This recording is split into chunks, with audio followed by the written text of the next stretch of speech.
बिस्मिल्लाहिर्रहमानिर्रहीम। So moving towards the next station of community medicine unobserved या static stations कर रहे थे हम। अब मैं इसमें से ना वो करवा रही हूँ मेन जो थोड़े डिफरेंट हैं या फिर मुझे लग रहा है कि करवाने वाले हैं, कुछ जो बहुत ईजी है वो मैं स्किप कर रही हूँ। इसमें ना डायग्राम पूछी हुई है कि बताना है कि ए और बी डायग्राम किस चीज़ की है।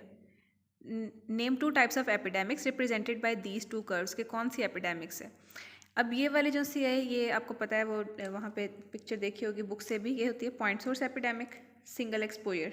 ठीक है, ये है पॉइंट सोर्स एपिडेमिक है, और साथ हमने बी का बताना है, फिर हमने फीचर्स लिखने हैं ए के, यानी पॉइंट सोर्स एपिडेमिक्स की। मैं आपको नोट से भी साथ करवा देती हूँ कि कौन कौन सी हमारे पास टाइप्स ऑफ एपिडेमिक्स होती हैं और उनके क्या फीचर्स होते हैं। ठीक है, एक हमारे पास होती है शॉर्ट टर्म फ्लक्चुएशन या ट्रेंड जिसे हम कहते हैं, उसमें से आती है कॉमन सोर्स या पॉइंट सोर्स एपिडेमिक है, और इसमें होती है प्रोपगेटेड एपिडेमिक है। इसकी 2 टाइप्स हैं। अब एक पॉइंट सोर्स है, एक प्रोपगेटेड। पॉइंट सोर्स का थोड़ा ग्राफ इस टाइप का होता है जैसे हमें शो किया हुआ है। कॉमन सोर्स इसमें होता है और मल्टीपल या सिंगल एक्सपोजर या मल्टीपल एक्सपोजर। जो प्रोपगेटेड एपिडेमिक है ना वो कंटिन्यू कर रही होती है। तो हमने देखना है अब हमारा ग्राफ में एक हमें ये दिया हुआ था और एक ये दिया हुआ था। ये देखिएगा, ये जो पहला ग्राफ है वो है पॉइंट सोर्स एपिडेमिक और दूसरा है प्रोपगेटेड एपिडेमिक। अब जो है ना कॉन्टीन्यूस एक्सपोजर, वो क्यों नहीं है। जो कॉन्टीन्यूस एक्सपोजर होता है ना उसके अंदर राइज होता है, सडन राइज इन केसेस होता है, प्राइमरी वेव होती है और उसके बाद सेकेंडरी वेव्स होती हैं। इसमें ना वो सडन उस तरह का नहीं, जैसे इसमें अगर यहाँ तक बनता और उसके आगे सपोज यहाँ पे आगे इस तरह वेव्स होती, ठीक है, इस पॉइंट के आगे वेव्स होती, तो वो हम कह सकते थे कि ये पॉइंट सोर्स है और ये कॉन्टीन्यूस एक्सपोजर है। यहाँ पे क्या है कि ये प्रोपगेट हो रहा है, तो ये प्रोपगेटेड एपिडेमिक का ग्राफ है। First one is common source epidemic single exposure. Common source के आगे 2 टाइप्स होती हैं, या फिर ये पॉइंट सोर्स एपिडेमिक की 2 टाइप्स हैं।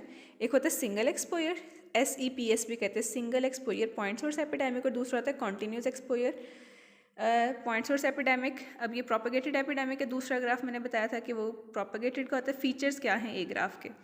ए ग्राफ में सबसे पहले क्या होता है फीचर कि इसमें इंक्यूबेशन पीरियड एक ही इंक्यूबेशन पीरियड होता है, एक ही प्राइमरी वेव होती है। ठीक है, इसके अंदर सडन राइज होता है, कोई सेकेंडरी वेव्स नहीं होती, मतलब सेकेंडरी केसेस नहीं आते, एक ही दफ़ा सारे केसेस आते हैं। Sharp rise and fall in the graph, ये इसके फीचर्स हैं। अब यहाँ पे उन्होंने की में क्या दिया हुआ था कि ये एपिडेमिक का rises and falls rapidly with no secondary cases. आप इसके 2 पॉइंट्स बना सकते हैं कि sudden rise and sudden fall, और फिर नेक्स्ट पॉइंट लिख लें there are no secondary cases या नो सेकेंडरी वेव्स। नेक्स्ट आता है epidemics tends to be explosive and there is clustering of cases with a narrow interval of time. All cases develop within 1 incubation period of the disease. तो 1 incubation period होता है इसका, sudden rise होता है, sudden fall होता है, और इसके अंदर कोई सिर्फ एक प्राइमरी वेव ही होती है। इसके ग्राफ में कोई सेकेंडरी वेव्स या सेकेंडरी केसेस नहीं होते। Next station is the screening of people for blood pressure और chest expansion. Sometimes in screening of people for blood pressure or chest expansion, sometimes a single observer takes 2 measurements in the same subject at the same time and each time he obtains a different result. वो कहते हैं कि एक कोई research study की गई है या फिर की जा रही है, उसमें क्या है कि एक ही ऑब्जर्वर ना बाज़-औक़ात 2 मेजरमेंट्स लेता है एक ही इंसान की सेम टाइम पे। ठीक है, मतलब सपोज एक नाम दे देते हैं हम कि जो ऑब्जर्वर है वो अली साहब हैं, कोई उनके ना मेजर कर रहा है बीपी को। ठीक है, वो उसी वक्त मतलब 2 बजे उसने मेजर किया है, तो 2 बजे के करीब ही वो पहले ही रीडिंग लेता है, फिर उससे थोड़ी देर गैप के बाद ही 1-2 मिनट या फिर थोड़ी देर बाद वो दूसरी रीडिंग लेता है। तो सेम टाइम में पे वो सेम सब्जेक्ट की रीडिंग ले रहा है, लेकिन क्या आ रहा है कि उसमें डिफरेंस आ रहा है। ठीक है, रिजल्ट डिफरेंट है। तो इसमें इस टाइप को ऑफ वेरिएशन या एरर को हम क्या कहते हैं, इसको किस तरह से मिनिमाइज़ किया जा सकता है, और साथ उन्होंने पूछा कि और कौन सी वेरिएशन या टाइप ऑफ एरर हो सकते हैं। अब इसे हम कहते हैं इंट्रा ऑब्जर्वर वेरिएशन, के जो ऑब्जर्वर ऑब्जर्व कर रहा है ना उसके पार्ट पे कोई मिस्टेक है, वहाँ से वेरिएशन आ रही है। अगर टाइम इंटरवल थोड़ा डिफरेंट होता है ना, तो वो होता है कि बीपी आपका सुबह में और होता है, शाम में और होता है, एक्सरसाइज का कोई हो उसमें आपका बीपी चेंज हो जाता है, या कोई एक्टिविटी आप कर रहे हैं। तो अब ये है इंट्रा ऑब्जर्वर, ये ऑब्जर्वर जो एग्जामिनर था, जो रिसर्च कर रहा है, जो रिसर्चर है, उसकी पार्ट पे वेरिएशन आ रही है। It can be minimised by taking average of several replicate measurements at the same time. तो हम जो डिफरेंट मेजरमेंट्स आते हैं उनका एवरेज इसीलिए लेते होते हैं। हम जब फिजियो के प्रैक्टिकल्स करते थे FSC में, तो आपको याद होगा कि हम मेजरमेंट्स जो भी लेते होते थे हम उनका एवरेज लेते थे, 2-3 दफ़ा करते थे मेजर, सारे प्रैक्टिकल्स में, फिर हम इनके एवरेज निकालते थे। उसके बाद है अदर 2 टाइप्स ऑफ वेरिएशंस। कौन कौन से हो सकते हैं? बायोलॉजिकल या सब्जेक्ट की वेरिएशन है कि बीपी डे वो टाइम टू टाइम बीपी भी चेंज होता रहता है, इसको हम बायोलॉजिकल या सब्जेक्ट वेरिएशन कहते हैं, जो कि पेशेंट के एंड पे होती है। ये थी ऑब्जर्वर के एंड पे और ये पेशेंट के एंड पे। फिर errors relating to technical methods, या फिर या जो आपका इंस्ट्रूमेंट है वही डिफेक्टिव है, वो फॉल्टी इंस्ट्रूमेंट है, फॉल्टी अपरेटस है, वो हो सकता है। या सब्जेक्ट की वेरिएशन बायोलॉजिकल वेरिएशन हो सकती है, या फिर on the part of the examiner या ऑब्जर्वर वेरिएशन हो सकती है, उसे हम कहते हैं intra observer variation. Next one is, अच्छा ये डायग्राम बहुत ही ख़राब है लेकिन आपको फिर भी पता चल रहा होगा थोड़ा सा कि ये आई बॉल है और ये आँख है, ये लैशेज़ हैं, कुछ दिखाने की कोशिश कर रहे हैं। उन्होंने पूछा हुआ है, अच्छा सिनेरियो दिया हुआ है, a child of 12 years old reports to OPD of eye department with complaints of swelling of the eyelids swell हैं, redness of eyes, itching of the eyes, watery discharge from eyes and inability to open the eyes in light. There are also reports of similar cases in the locality.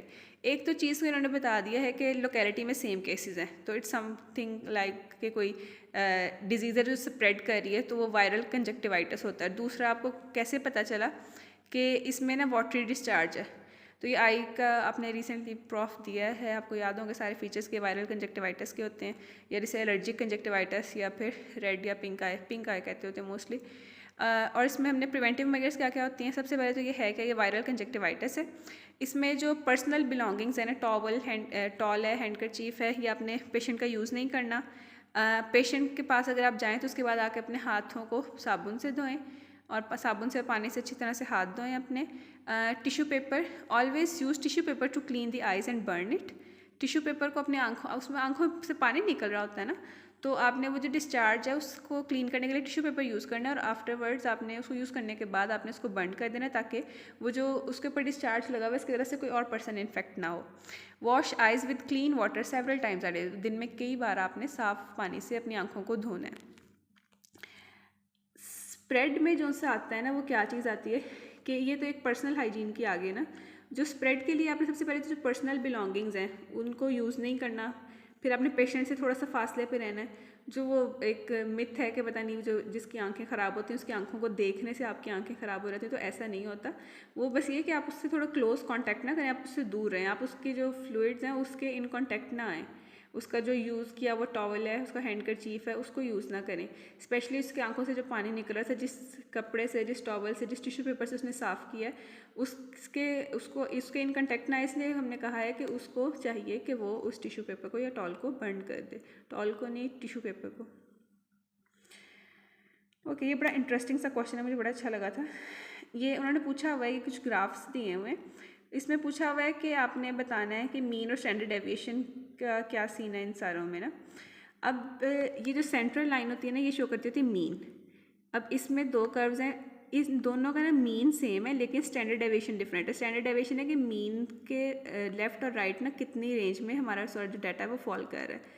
तो इस case में यहाँ से ये graph इधर ख़त्म हो रहा है ना, तो ये इसकी आगे स्टैंडर्ड डेविएशन यहाँ से लेके यहाँ तक, और जो दूसरा बड़े वाला है उसकी यहाँ से लेके यहाँ तक है, तो दोनों का मीन सेम है, स्टैंडर्ड डेविएशन डिफरेंट है। इस केस में इसका मीन इधर लाई कर रहा है, इसका मीन इधर कर रहा है, इधर काउंटिंग लिखी होगी ना 1 2 3 4, तो इसका मीन डिफरेंट है, इसका भी मीन डिफरेंट है, दोनों ग्राफ्स का। और स्टैंडर्ड डेविएशन इसकी कम है, देखें इसकी रेंज थोड़ी है, ये बस इतना सा, मतलब आप कह लें कि यहाँ से लेके यहाँ तक लाई कर रहा है, और जो दूसरा ग्राफ है उसकी यहाँ से लेके यहाँ तक है स्टैंडर्ड डेविएशन। तो ये इनके स्टैंडर्ड डेविएशन भी डिफरेंट है, इनका मीन भी डिफरेंट है। इस केस में क्या है कि मीन दोनों का डिफरेंट है, लेकिन अगर आप देखें ना तो दोनों ग्राफ्स इक्वल हैं स्टैंडर्ड डेविएशन के हवाले से। तो इनका मीन डिफरेंट है बट स्टैंडर्ड डेविएशन सेम है। तो वही है कि सबसे फर्स्ट वाले का equal means unequal standard deviation, then unequal means and unequal standard deviation, and the last one is unequal means and equal standard deviation. Next session हम नेक्स्ट वीडियो में करते हैं, बिकॉज ये लेंथी हो जाती है तो ये अपलोड होने में बहुत टाइम लगता है, इसलिए मैं इसको ना शॉर्ट पार्ट्स में डिवाइड कर रही हूँ वीडियोज़ को।